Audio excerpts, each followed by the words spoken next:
আজকের এই বসিরহাট লোকসভার হিঙ্গলগঞ্জ বিধানসভার কোঠাবাড়ি অঞ্চলে এসেছি।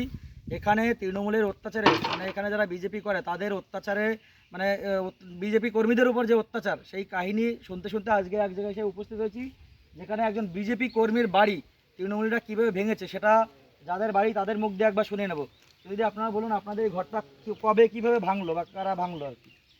ঝড়ের আগে ঘরটা ভেঙেছে, রাতারাতি ভেঙেছে, আমরা কিছু জানি না।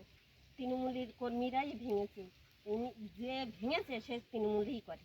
এই ঘরটা ভেঙেছে, রাত্রে ভেঙেছে, একদিন রাত্রি ভেঙেছে সেটা উত্তরপ্রাণ, একদিন ঝড়ের পরে ঝড়ের যে সময় সেটা ভেঙেছে, সোমবারে রাত্রে ভেঙে দিয়েছে এই ঘরটা।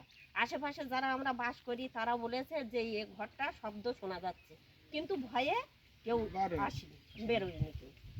তো আপনারা শুনলেন এই ঘর কীভাবে ভাঙার শেখায়নি। এবং আমি এই দাদাকে একটু বলবো, দেখুন এই সাইডে এই যে মাছের ভেড়িগুলো যে এই দেখা যাচ্ছে এগুলো সব ধানের জমি ছিল। তো ধানের জমি সব এরা চক্রান্ত করে মানে এই গরিব মানুষের বা বিশেষ করে যারা বিজেপি কর্মী বিশেষ করে তাদের জমিতে নোনা জল ঢুকিয়ে দিয়ে কীভাবে ফসলের মাঠগুলোকে কীভাবে দেখুন নোনা জল ঢুকিয়ে দিয়ে মানে ফসলের মাঠের জমিগুলো কীভাবে নষ্ট করা হয়েছে এবং জমি জমা কেড়ে নেওয়া হয়েছে, লিজের টাকা পর্যন্ত দেয় না এইসব জায়গাগুলো।